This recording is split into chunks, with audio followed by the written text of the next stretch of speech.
দর্শক বিষয়ে বিস্তারিত জানাতে টঙ্গী থেকে সরাসরি যুক্ত হচ্ছেন সহকর্মী তরিকুল ইসলাম তারেক। আগামীকাল তো ইজতেমার দ্বিতীয় পর্ব শুরু, তো আমাদের জানাবে যে সেখানকার সর্বশেষ প্রস্তুতি ও প্রশাসনের তৎপরতা কেমন দেখছেন?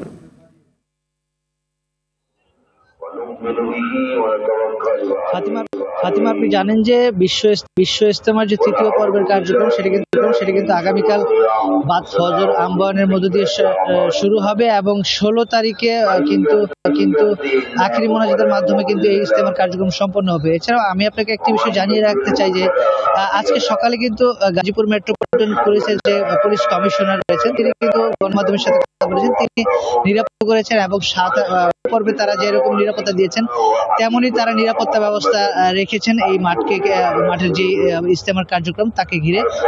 তিনি জানিয়েছেন যে প্রথম এবং দ্বিতীয়বারের ন্যায় কিন্তু এবারও কিন্তু 16টি ওয়াচ টাওয়ার রয়েছে এবং 20টি মোবাইল টিমের মাধ্যমে কিন্তু তারা পুরো মাঠটিকে পর্যবেক্ষণ করছে এবং 20টি চেকপোস্টের মাধ্যমে কিন্তু যারা আসছে ইজতেমার ময়দানে, এছাড়াও যারা আগন্তুক রয়েছে এই টঙ্গী এবং উত্তরা আশপাশ দিয়ে চলাফেরা করবে তাদের ব্যবস্থা করা হয়েছে। এছাড়াও তিনি আরেকটি বিষয় বলেছেন যে এই যে দেশে একটি অভিযান শুরু হয়েছে অপারেশন ডেভিল হান্ট, এই অপারেশন ডেভিল হান্টকে কেন্দ্র করে অনেক অপরাধী দেখা যাবে যে এই বা তারা গা ঢাকা দেওয়ার জন্য এই ইজতেমার ময়দানে অবস্থান নিতে পারে। তার কিন্তু ইজতেমার যারা আহ্বান জানিয়েছেন তারা যেন এই বিষয়গুলোকে একটু সতর্কভাবে তারা লক্ষ্য রাখে এবং এগুলোকে যেন তারা কোন রকমের প্রশ্রয় না দেয়।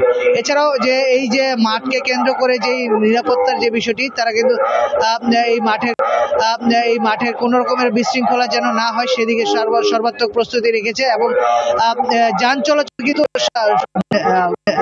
এই কালকে থেকে শুরু হলে ইজতেমা একেবারে মোনাজাত পর্যন্ত কিন্তু তারা সকল যানবাহনগুলোকে সচল রাখার জন্য কিন্তু একটি প্রস্তুতি গ্রহণ করেছে। এছাড়াও আগত মুসল্লিদের কিন্তু 4টি জায়গায় কিন্তু তাদের যে যানবাহনগুলো রয়েছে সেগুলোকে রাখার জন্য 4টি মাঠকে বরাদ্দ দিয়েছে। তো এই ছিল আমার কাছে ইজতেমার মাঠ থেকে সর্বশেষ তথ্য। ফাতিমা।